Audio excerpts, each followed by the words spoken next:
Hello viewers, welcome to Mukherjee study centre. আজকের বিষয় দুধ টকে গেছে। সুতরাং এই যে টকে গেছে এই যে অংশটি, এই অংশটিকে যদি আমরা নেটিভ ল্যাঙ্গুয়েজ তথা মাতৃভাষা অথবা ডোমেস্টিক ওয়ার্ড বা ঘরোয়া শব্দ দিয়ে বোঝাতে চাই তাহলে কি বলবো দেখুন। তাহলে আমরা বলবো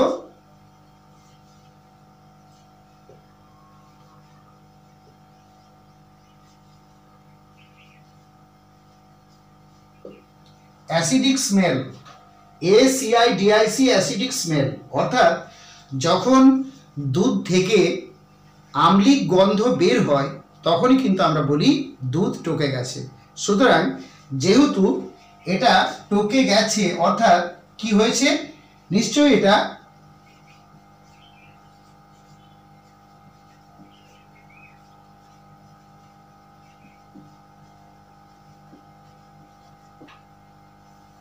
অলরেডি কমপ্লিটেড, অর্থাৎ ইতিমধ্যেই কিন্তু ক্রিয়াপদের কাজ সম্পূর্ণ হয়ে গেছে।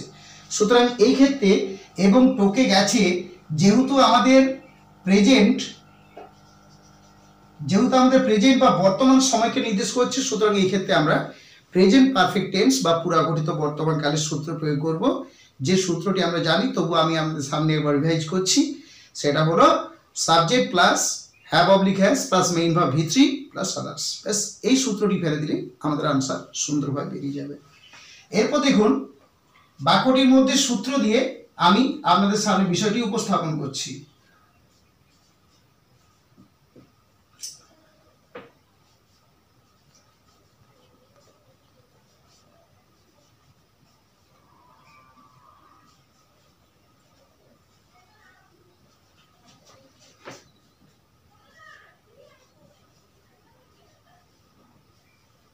দেখুন subject plus verb oblique verb phrase, তার আগে আমাদের একটা আসবে সাবজেক্ট প্লাস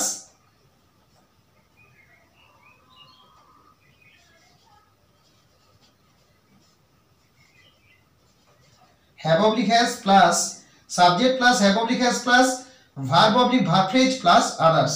তাহলে এরপর দেখুন এই বাক্যটিকে গঠন করার জন্য আমি বিশেষভাবে দুটি ভার্ব বা ক্রিয়াপদের বিশেষভাবে প্রয়োগ করছি। সেই দুটি ভার্ব বা ক্রিয়াপদ হলো দেখুন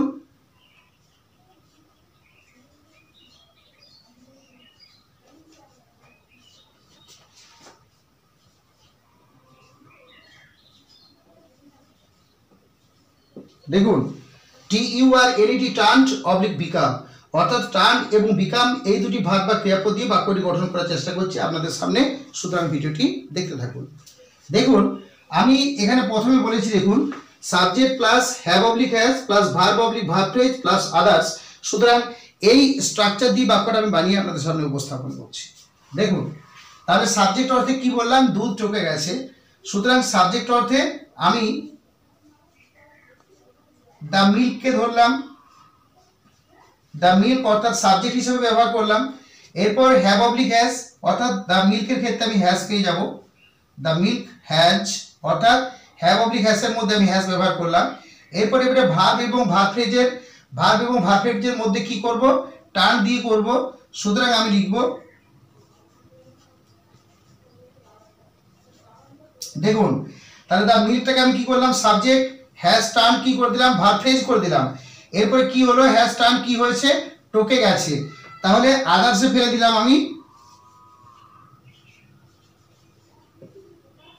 দেখুন the milk has turned sour, the milk has turned sour. দেখুন the milk has turned sour অর্থাৎ দুধ টকে গেছে। এরপর দেখুন এটা আমি টার্ন দিয়ে করলাম, এরপর বিকাম ভাব দিয়ে আমি আপনাদের সামনে উপস্থাপন করছি।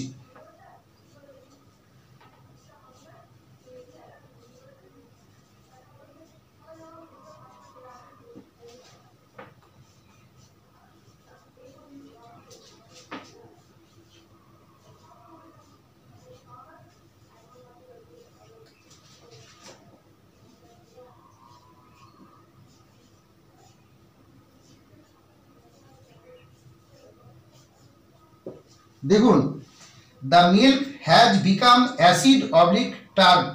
দেখুন দ্য মিল্কটা আমি সাবজেক্ট করেছি, হ্যাজ বিকামটাকে আমি ভার্ব ফ্রেজ করেছি, আর অ্যাসিড অবলিক টার্ট এটাকে আমি আদার্স বা অন্যান্য শব্দের মধ্যে দিয়েছি, অর্থাৎ অ্যাসিড বা টার্ন অর্থাৎ কি হলো, has become acid oblique tart অর্থাৎ টকে গেছে। আবার হ্যাজ টার্ন সাওয়ার অর্থাৎ এই যে দেখুন হ্যাজ টার্ন সাওয়ার অর্থাৎ টকে গেছে। আবার হ্যাজ বিকাম অ্যাসিড, দেখুন has become acid oblique tart অর্থাৎ টকে গেছে। তাহলে এইভাবে কিন্তু দুধ টকে গেছে এই বাক্যটিকে আমরা সহজেই এবং সহজ সরল ভাষাতে ইংরেজিতে রূপান্তরিত করতে পারি। যাই হোক, ক্লাসটি আমি এখানে শেষ করলাম। ক্লাসটি কেমন লাগলো অবশ্যই কমেন্টের মাধ্যমে জানাবেন। যদি ভালো লাগে অবশ্যই লাইক, সাবস্ক্রাইব এবং শেয়ার অতি অবশ্যই করবেন। So finally thanks to everybody for watching my video. Thank you.